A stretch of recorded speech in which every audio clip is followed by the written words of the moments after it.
And for more on this big story, I want to cut across to Prashant Kumar, Additional Director General Law and Order of the Uttar Pradesh Police, who was spearheading this operation along with Amitabh Yash, ADGP Special Task Force.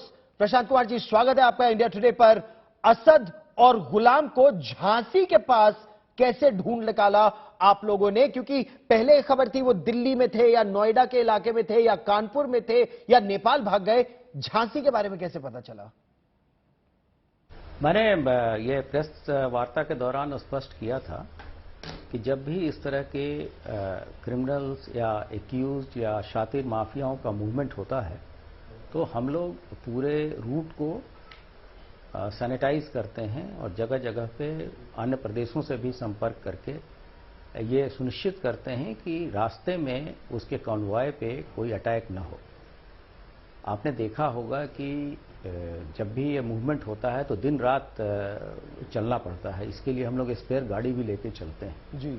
तो हर एक चीज़ें, हर एक आकस्मिक emergency से निपटने के लिए हमारी टीमें तैयार रहती हैं और हमारे पास इस तरह के इनपुट थे कि रास्ते में इस तरह के बदमाशों को कोई छुड़ा सकता है, इनके साथी भी लग सकते हैं। तो ऐसी स्थिति में हम लोगों ने अपनी टीम लगा रखी थी और जब कल ये मूवमेंट हो गया था तो आज ये लोग भागने के फिराक में थे और उस दौरान ही ये चांस इनकाउंटर हुआ जिसमें ये 5 लाख के इनाम मारे गए, जिसमें एक का नाम असद था और दूसरे का नाम गुलाम मोहम्मद था। और ये दोनों व्यक्ति आपने देखा होगा सभी चैनलों पे, जब जिस दिन घटना हुई थी 24 फरवरी को, उस दिन इन लोगों ने किस तरह से गोलाबारी की या किस तरह से बम फेंके, इनका स्पष्ट इन्वॉल्वमेंट उसमें था।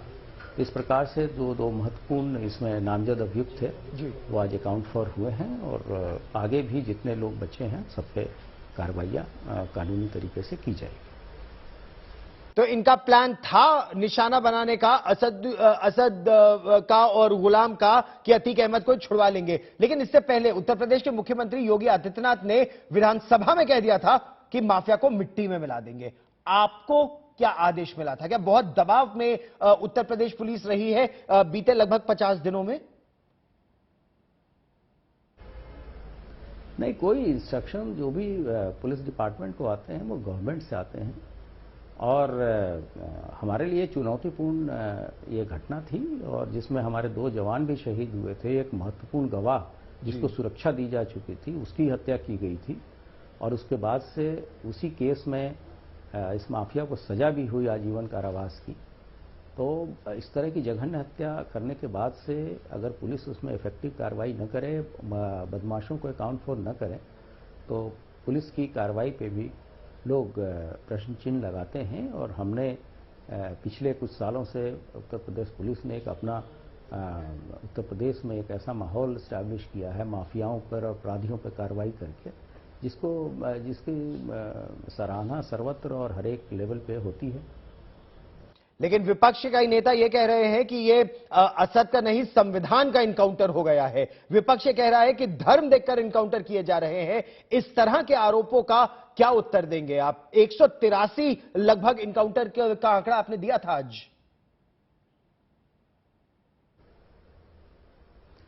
जो भी इनकाउंटर्स होते हैं उसमें जो आगे की प्रक्रिया होती है उसके बारे में स्पष्ट गाइडलाइन माननीय सर्वोच्च न्यायालय के हैं और इसमें भी वो प्रक्रिया फॉलो की जाएगी और उसमें काफ़ी चेक्स एंड बैलेंसेस हैं। इसकी मजिस्ट्रियल जांच भी होगी, उसके बाद से इसकी विवेचना भी होगी, फिर उसका ट्रायल भी होगा। ट्रायल के बाद से चीज़ें कोर्ट में भी जाएंगी तो सभी को अपना पक्ष रखने का प्रॉपर इसमें मौका मिलेगा और हम जिन संस्थाओं के प्रति जवाबदेह हैं हम पूरी तरीके से उनके द्वारा बताए गए गाइडलाइंस को फॉलो करेंगे और आगे भी समयबद्ध और एक चरणबद्ध तरीके से एक टाइमलाइन के हिसाब से आख्याएं उन संस्थाओं को भेजेंगे। आप हमारे साथ जुड़े प्रशांत कुमार जी, बहुत बहुत धन्यवाद। मुझे मालूम है आपको एक बैठक में अभी भी एक जाना है और अभी भी the information that we have is that efforts are on to trace Shaista Parveen, efforts are on to take Guddu Muslim, the Guddu bomber. Before I bring in Lakshmi Singh for more on this, for the bigger aspect of encounters in Uttar Pradesh, I want to cut across to India Today's Amit Bharadwaj, who joins us live from Jhansi. Amit, what more have you been able to gather about this operation? And I believe that there are other police teams that have fanned out, because that Guddu Bambas, Guddu Muslim and Sabir are still at large. Well, absolutely right, Gaurav. You know, Guddu Muslim is still at large. Remember those visuals which had come on 24th of February from Prayagraj. He was the bomber who could be seen in the CCTV footage. But Gaurav, right now I am at the very spot where this encounter has happened. This is the Pariksha Dam area, and this is literally the Bundelkhand's typical Bihar area, where you will see babool trees all spread in the stretch. The dam is on the two sides out here. The reservoir is on the two sides out here. And this particular stretch, the downslope that you are seeing, is the place where today between 12:30 and 1 p.m., you know, that encounter happened. And you know, we were constantly looking for whether gaadi paltegi ya nahi, but you had a bike which was turned over out here, and two wanted criminals of Uttar Pradesh were gunned down at very spot. This is the area where the bike was found. Asad Ahmed was lying right out here. He was gunned down by UP police. We are being told that this entire spot is the place where Asad Ahmed was gunned down. And in fact, Ghulam Muhammad was found, his body was found out here. I'll request Ajay Thakur to come closer, our video journalist, to show you the blood stains which is still out here.